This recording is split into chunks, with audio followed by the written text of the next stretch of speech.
আজকে আমার একটা খুব শখের জিনিস আল্লাহর হস্তে কুরবানি দেওয়া হচ্ছে।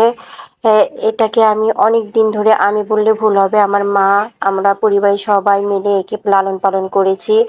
তো যাই হোক, আল্লাহকে খুশি করার জন্য একে কুরবানি দেওয়া হচ্ছে। আর পশু পাখি যদি না পোষা হয় তাহলে বোঝা যায় না যে এদের উপরে আসলে কতটা দয়া, মায়া, ভালোবাসা, মমতা কাজ করে। মানুষের উপরে যতটা কাজ না করে, এদের উপরে আসলে এতটা মানে ভালোবাসা, তারপরে মায়া জন্মে যায়। মায়া জিনিসটা আসলেই খুব অদ্ভুত, যেটা হচ্ছে কাটানো যায় না। যাই হোক, খুব কষ্ট হচ্ছে, কিন্তু কিছু করার নেই, এটাই হচ্ছে নিয়ম। যে একটা জিনিস হচ্ছে ভালোবাসার একটা জিনিসকে কুরবানি দেওয়া।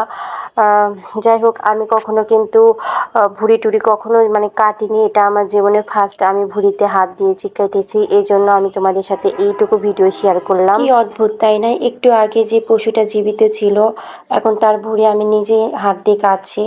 আসলে এটা হচ্ছে আল্লাহর সমস্ত নীলা খেলা, যে মানে সেকেন্ডের মধ্যে সব কিছুর আসলে পরিবর্তন ঘটে যায়। মানুষের জীবনটাও এরকম, যে কখন কার জীবনে কিভাবে পরিবর্তন আসবে কিচ্ছু বলা যায় না। তো যাই হোক, আমার জীবনটা আবার কীরকম দেখো, আমার স্বামী, সংসার সব কিছু ছেড়ে আমার বাপের বাড়িতে ঈদ করতে হচ্ছে। স্বামী এক জায়গাত, আমি এক জায়গাত। যাই হোক, মানে বউ বাচ্চা রেখে আমার স্বামী একা একা ঈদ করছে, আর আমি আমার বাবার বাড়িতে। এইভাবে আমার দিনকাল চলে যাচ্ছে। তো আমার মা হচ্ছে খাসির গোস্তটা রান্না করেছে, তো আমাকে মানে খেতে দিয়েছে, বললো কীরকম হয়েছে। তো আমাকে দেখো অনেকগুলো গোস্ত দিয়েছিল। ভিডিওটা করতে করতে মানে শেষ পর্যায়ে আমি ভিডিও করেছি। আর এদিকে আমার ছেলে হচ্ছে ঈদ বোনাস পেয়ে অনেকটা খুশি। তো আমি আমার ছেলের একটা গুণের কথা বলি, আমার ছেলে যখন ঘুমায় তখন 3-4 ঘন্টা ঘুমাবে, আর যখন জেগে থাকবে তখনও 3-4 ঘন্টা জেগে থাকবে। তো এটা হচ্ছে ওর একটা অভ্যাস হয়ে গেছে। তো অনেকক্ষণ ধরে ঘুমাইছিল, সেই ফাঁকে আমি কিছু কাজ করেছি। আগে অনেক সময় ছিল হাতে, কিন্তু অলসতার কারণে সে কাজগুলো আমার করা হয়নি। আর এখন কাজ করার মন মানসিকতা আছে, কিন্তু হয় না। যখনই কিছু করতে লাগি তখনই আমার বাচ্চাটা হয় ঘুম থেকে উঠে যাবে, নয়তো আমার কাছে আসার জন্য কান্না করবে। তো যাই হোক, ওকে সামলাতে সামলাতেই দিনটা চলে যায়। আর এদিকে আমার বাচ্চার কাণ্ড দেখো। সবাইকে ঈদ মোবারক বলো, ঈদ মোবারক বলো, ঈদ মোবারক।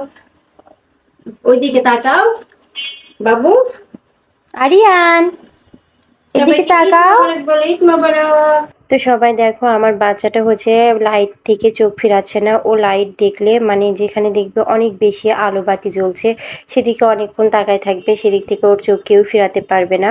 তো সন্ধ্যার সময় ভাবলাম ওকে নিয়ে একটু বাইরে যাই, যেহেতু সারাদিন বাড়ির মধ্যেই কাটালাম। এজন্য বাবুকে নিয়ে একটু বাইরে বের হয়েছিলাম। তো আমি যেহেতু প্রথমবারের মতো মা হয়েছি, ধরতে গেলে নতুন মা, তাই নতুন নতুন কিছু অভিজ্ঞতা তোমাদের সাথে